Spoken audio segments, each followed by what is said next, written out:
Hi everybody, my name is Maria Rincon and today I'll be presenting you my lesson plan for this week. So in the last 2 weeks of my lesson I was aiming to just introducing simple machines concept to a 3rd grade level class. But for this video I switched it to discovering simple machines to increment our gifted and talented students' output and interest. So the lesson will start with introducing 6 simple machines with very little wording and no examples whatsoever.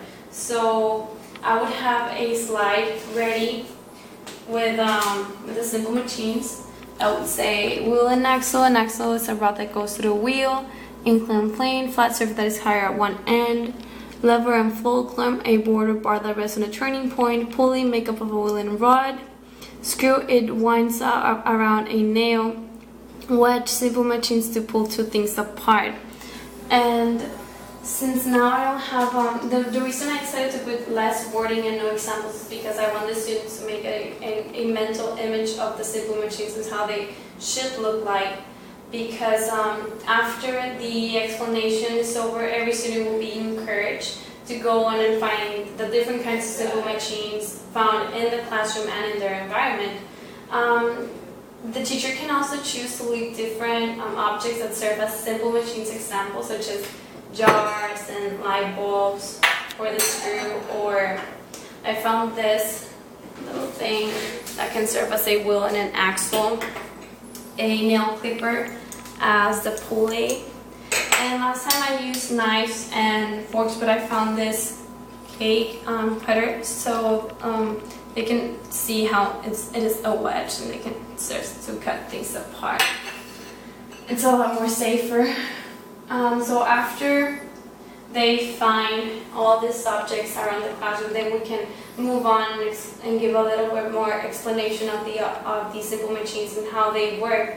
For giving an example, the jars, so the screw and how they pull things apart, the pulley, how the force in my finger moves down the force and closes it, the cake cutter. And well, after this is done, the explanation, I will be separating the classroom into groups, with each group having a gifted and talented student as a leader or mentor, because we want them to have a major role so they don't get bored or just nothing in the classroom. After that, I'll be checking for understanding, see that they know and they actually understand the concept of how each simple machine works and what its role in helping simple everyday life activities be more simple and easier. And after that, I'll be introducing a problem-solving worksheet. It's kind of the same one that I used for my last 2 videos.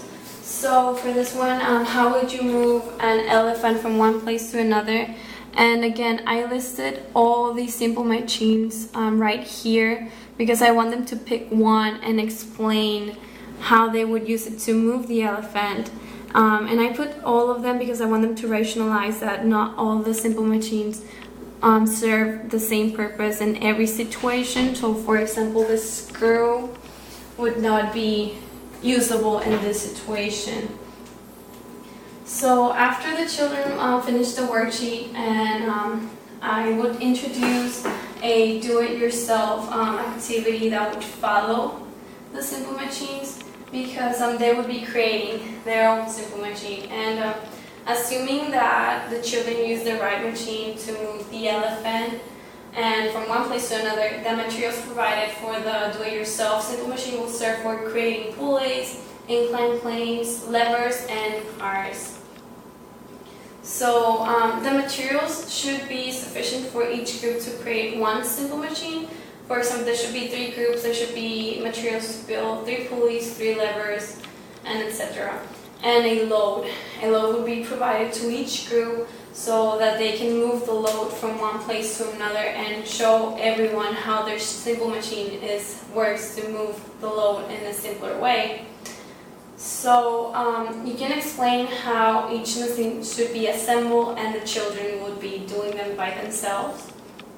And so for example, here's a list of materials for every simple machine. So for the pulley, you would need a plastic cup, yarn string, 2 same size sticks, and a base. And here is a very simple design of how it should look like. The base, the two wood sticks, the cup, and the yarn that would hold them together. The yarn would go through the cup so you can hold it. The lever, 1 aluminum can, plastic cup, and 3 popsicle sticks glued together. The can and the popsicle sticks will serve as the bar, and they would be glued together, and the cup would be having the load inside of it. The 1 cardboard box and its lid.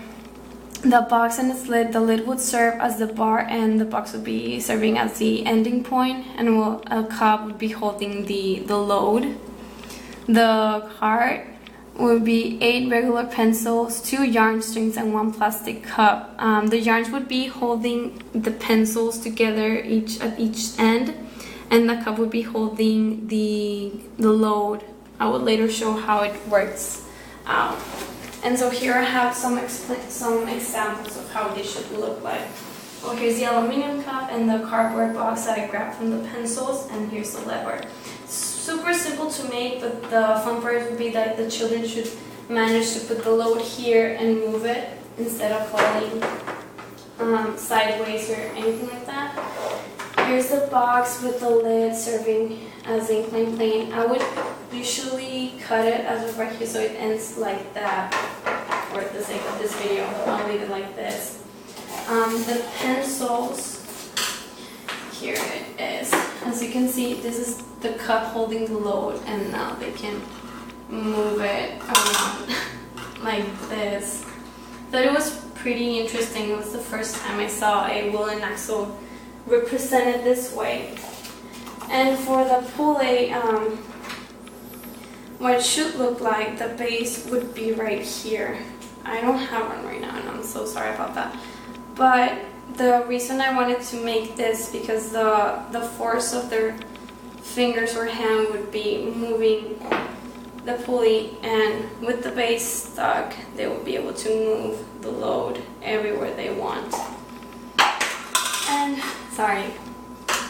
Well, after that, each group would be demonstrating how their simple machine is better or useful in the solution of moving heavy objects around. And that is basically it. The reason I wanted to make this activity longer and for them to create their simple machines is because, well, we had to do this activity aimed for our gifted and talented students, and it's a lot of hands-on. I mean, they discover things, you explain them, they use their tactile kinesthetic and see how actually the screw is part of a ball. They get to create it, they get to see how many things they can use to make their own simple machines and enhance their creativity. And so that is it. Hopefully I'll see you next time. Bye bye.